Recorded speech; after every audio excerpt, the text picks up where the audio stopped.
Chapter 1. The Unexpected Shift.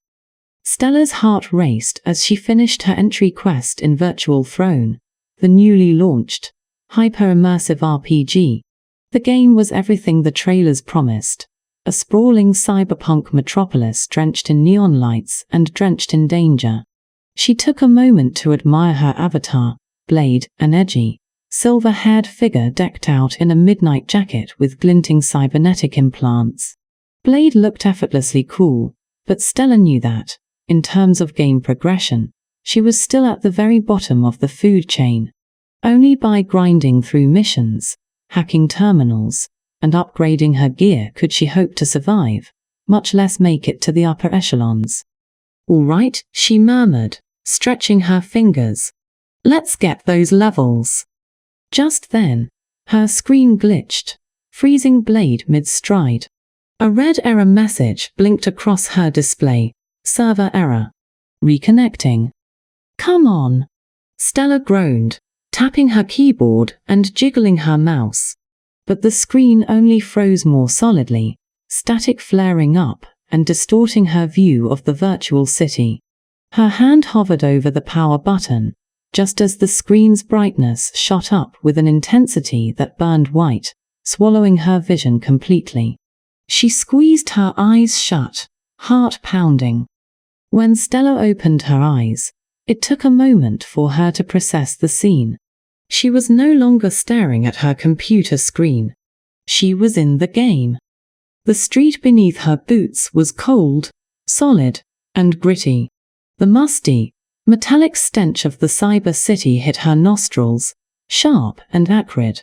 A distant echo of voices and the hum of machinery pulsed through the air, and she felt a cold sweat creeping down her neck.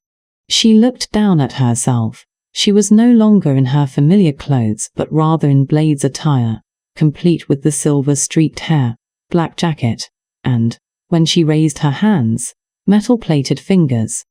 "What the?" Her voice caught in her throat, sounding slightly distorted, as if a faint layer of static underscored each word. Stella took a few shaky steps, the weight of her new limbs unfamiliar yet eerily natural, as if her mind had already accepted this body as hers.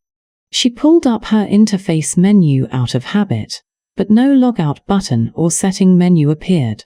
Instead, a harsh beep sounded, and a brief text alert flashed in her mind's eye. "Error. External connection lost. You are offline." Panic shot through her. She looked around at the dark, grimy alley, neon lights casting shifting shadows across cracked concrete walls. She tried to access her inventory, but the only options she had were stats and quests, and even her stats were pitiful. She was, indeed, a low-level character in a world far more hostile than it had seemed from her monitor. All right, Stella. Think. Maybe it's just a glitch," she murmured, but a sinking feeling told her that this was more than a minor issue. A shout echoed from further down the alley, followed by the unmistakable clatter of metal and a muffled scream. Adrenaline surged through her veins, urging her to hide. She pressed herself against the wall as two figures came into view, a towering man with cybernetic limbs dragging a struggling, bleeding figure along the ground. "Thought you could cheat me, huh?" the cybernetic thug growled, lifting the unfortunate soul by the collar. "Nobody crosses cricks and lives to tell the tale." Stella's heart raced as she tried to stay silent, but one slight shift of her boot against the ground created a sharp, metallic scrape. The thug's head snapped in her direction. "You there? What are you staring at?" he barked, dropping his victim, who groaned in pain. Stella stammered, backing up, her mind spinning. "Come on, think of something. Think of something." But her hesitation cost her. Crix's face twisted into a smirk, and he advanced on her with a speed that belied his bulky, metallic form. "No, stay back," she shouted, her voice surprisingly steady even as she realized she had no weapon and no skills worth a damn. I love a good chase, Crix sneered, his metallic hand whirring as he reached out. Stella turned and ran, her boots pounding against the pavement as she darted down a side alley. Her breath came fast, echoing in her ears as she zigzagged through the labyrinthine passages. Her heart hammered, knowing one slip could mean death in this brutal place. Crix's heavy footfalls thundered behind her, gaining with every second. Ahead, she saw a narrow gap between two buildings. She slid through, her body just squeezing through the tight space, her shoulder scraping against the rough metal of the walls. Crix's broad, metal-plated form smashed against the sides, unable to squeeze through. She heard him cursing violently as she pushed herself forward and kept running, ducking into the shadow of a towering industrial fan that whirred above her. She exhaled slowly, peeking out just as Crix disappeared around another corner. For the first time since entering the game, she allowed herself to take a full breath. Her pulse steadied slightly, but the terrifying realization remained. I'm alone here. No weapons, no skills, and I can't get out. Looking around, she noted that the city's streets were no safer. High-tech thugs prowled through every alley and corner. People with glowing eyes, steel limbs, and distorted faces ambled through the city like malfunctioning robots. She felt distinctly out of place and frighteningly vulnerable. A notification suddenly flickered into view. New quest available. Survive the night. Her stomach twisted. The words on the screen were painfully direct, making it clear that this world expected her to be either prey or predator, and right now, she was a sitting duck. Stella took a deep breath. If she was going to survive here, she'd need to get stronger and fast. Time to level up, Blade, she thought, clenching her fists and feeling the cold, artificial strength of her metal-plated hands. With no other option, she opened her quest log, searching for any low-level tasks that might help her get the experience and credits she desperately needed.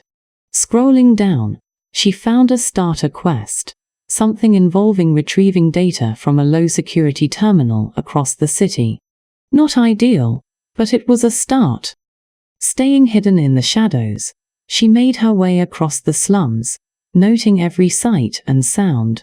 Her senses were heightened, each sound too sharp, each flash of neon too bright. It was a sensory overload, but her instincts urged her forward. If she could complete this task, she might be able to buy a weapon or at least some better armor. She finally reached the location, a decrepit, half-collapsed building covered in graffiti and flickering holograms. The door creaked as she pushed it open, stepping inside a dimly lit room filled with the soft hum of old servers. The terminal was a small, glitchy device at the end of the room, blinking weakly as if it, too, were barely hanging on. She approached, fingers hovering over the console's keys. Just as she began accessing the data, the screen turned red, displaying a warning. Attempted hack detected. Security incoming. Oh no, no, no, Stella scrambled, yanking a wire from the console just as heavy footsteps echoed from the hallway. She ducked behind an old server as a pair of guards strode into the room, their faces obscured by dark visors. Another rat, one muttered. Let's get this over with. Stella bit her lip, forcing herself to remain silent as they scanned the room. Her heart pounded, every second stretching unbearably long until, finally, they moved on, muttering about their next shift. Only when she was alone did she dare to move. The quest had been a partial success. She'd managed to retrieve the data, though she was shaken. Her experience bar had barely nudged, but it was a step. All right, step one down, she whispered. She could already feel that the way forward would be brutal, that each choice might mean the difference between life and death. But she also knew that she had no choice but to keep going. This city wouldn't let her hide forever. As she left the building, her grip on survival tightened, and a new, fierce determination rose within her. If the city wanted her to be prey, she'd make sure to turn the tables. There was no going back. She was in virtual throne now, for better or worse. And if she had to claw her way to the top to survive, then that's exactly what she would do.